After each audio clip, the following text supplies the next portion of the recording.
Baiklah, Assalamualaikum warahmatullahi wabarakatuh. Jadi kembali lagi dengan saya yaitu Rida Hafdi dengan NIM 2003201147. Jadi di sini saya akan meresum daripada artikel yang telah Bapak Wahyu Isnanda Nasution berikan, yaitu berupa panduan teknis budidaya kelapa sawit, yaitu untuk praktisi perkebunan. Di mana sebelum kita membahas lebih dalam tentang artikel ini, saya akan memberikan sedikit informasi kepada teman-teman mengenai biografi daripada penulis artikel ini, di mana artikel ini ditulis oleh Dr. Iyung Pahan. Riwayat beliau lahir di Sampit, menyelesaikan S1, S2, dan S3-nya di Institut Pertanian Bogor atau sering disebut dengan IPB.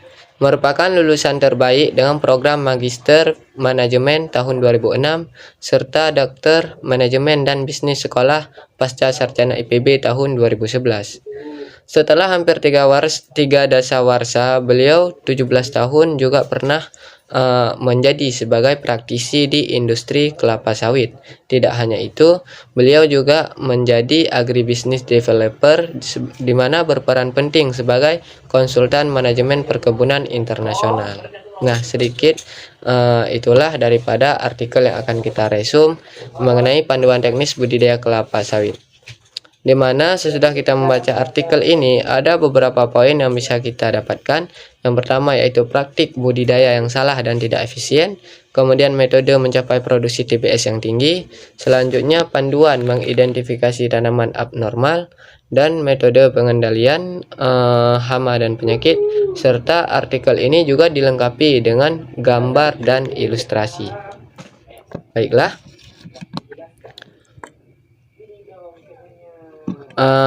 Dalam artikel ini ada 9 bab ataupun 9 poin yang dibahas, di mana kita akan mulai dari bab 1 sampai bab 9. Bab pertama yaitu mengenai biologi kelapa sawit, yang dimana biologi kelapa sawit terdiri dari daun, batang, akar, bunga, buah, ekologi kelapa sawit, dan tahap pertumbuhan. Yang pertama ada daun, di mana daun kelapa sawit merupakan daun majemuk. Daunnya menyerupai daun pada tanaman kelapa yang panjang pelepah daun sekitar 6,5 hingga 9 meter, tergantung juga dengan varietas. Daun ini juga terdiri atas beberapa bagian, di mana bagian yang pertama yaitu kumpulan anak daun atau leaflets, yang mempunyai helaian atau lamina dan tulang anak daun atau midrib. Kemudian yang kedua ada rachis, yang merupakan tempat anak daun melekat. Kemudian yang ketiga tangkai daun atau petiole, yang merupakan bagian antara daun dan batang.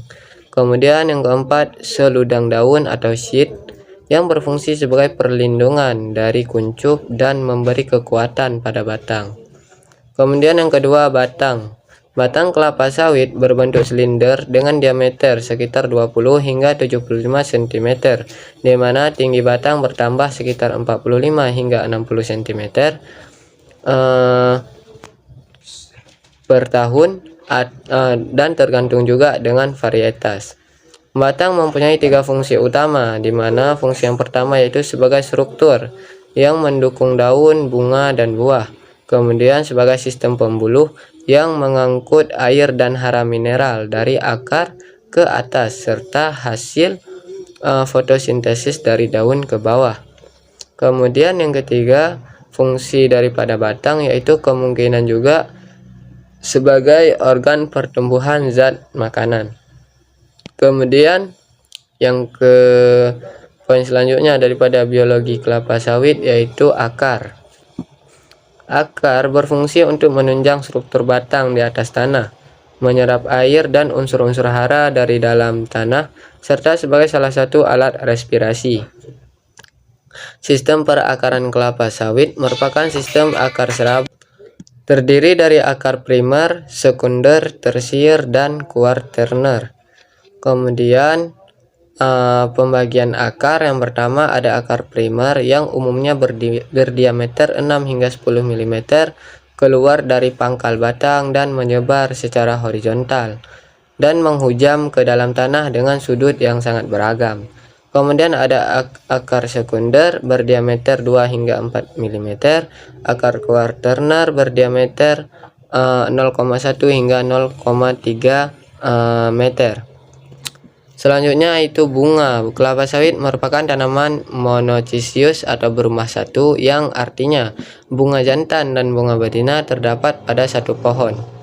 Kemudian ada buah atau brondolan terkumpul di dalam tandan, yang dalam satu tandan terdapat sekitar 1.600 brondolan. Tanaman muda akan menghasilkan 20 hingga 22 tandan per tahun. Jumlah tandan buah pada tanaman tua sekitar 12 hingga 14 tandan per tahun. Berat setiap tandan sekitar 25 hingga 35 kg. Kemudian kelapa sawit dapat tumbuh pada jenis tanah potzolik, di mana bisa atau lotosol, hidromorfik kelabu, aluvial atau regosol. Kemudian untuk skala BBCH-nya, yaitu merupakan kontribusi meningkatkan komunikasi antara kelompok-kelompok yang berbeda untuk menukarkan data dan hasil penelitian dengan cara transparan. Kemudian kita menuju ke poin yang kedua, yaitu pembibitan, di mana pembibitan dimulai dari tahapan-tahapan, yaitu yang paling awal pemilihan kecambah. Secara visual, kecambah yang unggul tidak menunjukkan tanda-tanda yang khusus. Kecambah yang unggul secara genetik hanya dapat dijamin kualitasnya dengan sertifikat dari produsen benih tersebut. Pemilihan kecambah bertujuan untuk mendapatkan kecambah unggul sehingga setelah dia ditanam dapat memberikan hasil atau produksi yang lebih tinggi. Kemudian tahapan pembibitan yang kedua yaitu pemeliharaan. Kecambah yang unggul perlu dipelihara dengan baik. Tanpa pemeliharaan yang baik, kecambah unggul sekalipun sulit berproduksi tinggi. Pemeliharaan merupakan aspek penting yang perlu diperhatikan agar didapatkan bibit siap tanam yang baik. Untuk cara pemeliharaan itu sendiri meliputi penyiraman, pengendalian gulma, pemupukan, dan pengendalian hama dan penyakit. Kemudian yang ketiga yaitu seleksi pertama kali dilakukan pada saat kecambah diterima di kebun. Kecambah abnormal, patah atau busuk harus dibuang. Di pre-nursery atau PN dilakukan 2 kali seleksi, yaitu pada saat bibit berumur 4 hingga 6 minggu dan sebelum transplanting ke main nursery atau MN. Bibit abnormal memiliki ciri kelainan pada habitat tanaman, kelainan pada bentuk daun, dan kelainan daya tumbuh. Poin yang selanjutnya yang ketiga yaitu penanaman, di mana di penanaman ini pemancangan atau pengairan dilakukan untuk menentukan tempat yang akan ditanami kelapa sawit sesuai dengan jarak tanam yang dipakai. Adapun tujuan perancangan itu sendiri yaitu yang pertama untuk memberikan tanda-tanda dalam pembuatan lubang sesuai dengan populasi yang direncanakan. Kemudian sebagai pedoman untuk pembuatan teras atau tapak kuda, drainase lapangan, dan menanam kacangan. Kemudian pembuatan lubang dan pemupukan lubang tanam. Sesudah itu waktu paling baik untuk menanam yaitu pada musim hujan agar bibit memiliki cukup air untuk tumbuh.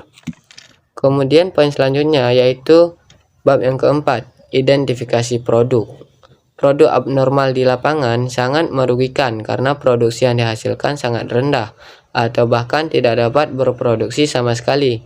Sedangkan perlakuan yang diberikan atau perawatan sama dengan pokok lainnya yang normal. Pokok abnormal di lapangan perlu dibongkar yang dilanjutkan dengan penyisipan pada kondisi yang masih memungkinkan. Selanjutnya poin yang kelima yaitu pemeliharaan tanaman. Pengendalian untuk dapat berproduksi tinggi, kelapa sawit membutuhkan unsur hara yang cukup, pasti, suhu dan kelembapan optimum, sinar matahari yang optimum, serta tekstur tanah yang baik.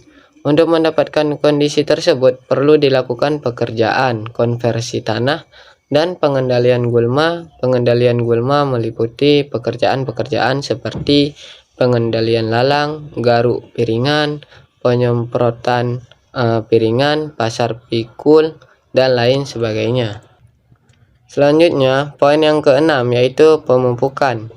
Tanaman kelapa sawit memerlukan unsur hara yang optimum dan seimbang untuk dapat memberikan hasil yang maksimum dan berkelanjutan. Adapun unsur hara yang diperlukan yang pertama yaitu ada nitrogen, kemudian fosfor, kalium, magnesium, dan boron. Tidak semua unsur hara yang tersedia di dalam tanah dalam jumlah yang cukup untuk memenuhi kebutuhan tanaman, sehingga perlu dilakukan pemupukan. Pemupukan sendiri itu bertujuan untuk menambah kandungan hara yang dibutuhkan agar tanaman dapat tumbuh dengan optimal. Adapun jenis pupuk yang digunakan seperti pupuk urea, fosfor, kalium, magnesium, dan boron. Kemudian poin yang ketujuh yaitu hama dan penyakit. Hama adalah hewan yang aktivitas hidupnya mengganggu atau merusak tanaman. Serangan hama dan penyakit dapat menyebabkan produksi menurun dan menyebabkan kematian tanaman. Sehingga untuk menghindari resiko yang berat, perlu dilakukan pengendalian hama penyakit secara efektif dan efisien. Adapun jenis-jenis hama yang ada pada tanaman kelapa sawit seperti ulat api, kemudian tikus, kumbang tanduk, penyakit busuk tandan buah, crown disease, dan common spear rot. Poin selanjutnya ada perawatan parit, di mana tanaman kelapa sawit memerlukan kondisi air tanah yang baik atau cocok agar dapat tumbuh subur dan berproduksi tinggi. Sehingga untuk menghindari kelebihan air, maka pada tanah gambut dan daerah rendahan dibuat parit atau saluran drainase agar parit yang sudah dibuat dapat berfungsi dengan baik. Sehingga diperlukan perawatan parit. Drainase pembuatan berfungsi untuk mengeluarkan air dari suatu areal tertentu dengan memanfaatkan kondisi alam yang ada, seperti contoh sungai, jurang, atau rendahan. Kemudian poin ataupun bab yang terakhir daripada artikel ini yaitu pemanenan. Untuk mendapatkan TBS dengan rendemen yang tinggi, perlu pelaksanaan panen yang baik dan sesuai standar matang panen, serta pelaksanaan transportasi yang baik. Untuk cara pemanenan potong TBS yang sudah memenuhi standar dengan menggunakan alat yang tepat yaitu dodos untuk pokok rendah dan egrek untuk pokok yang tinggi. Produktivitas hasil sangat ditentukan oleh efektivitas tenaga kerja, pusingan potong buah, kematangan buah, proses panen, dan jumlah tenaga potong buah yang tersedia. Setelah dipanen, maka TBS dan brondolan dari THP dibawa ke pabrik sesegera mungkin agar asam lemak bebas minyak tidak lebih dari 3% dan mendapat rendemen minyak kelapa sawit setinggi mungkin. Oleh karena itu, pemeliharaan jalan, drainase, dan struktur jalan dari segala kotoran dan rumput yang tumbuh perlu dilakukan agar pengangkutan TBS dari kebun ke pabrik selalu lancar. Nah, mungkin hanya itu saja daripada pemaparan resume artikel yang sudah ditugaskan oleh Bapak Wahyu Isnanda Nasution SSTMP. Semoga bisa dapat menyelesaikan tugas yang telah diberikan. Saya Rida Hafdi, cukup sekian dan terima kasih. Mohon maaf atas segala kesalahan dan terima kasih atas segala perhatian. Assalamualaikum warahmatullahi wabarakatuh.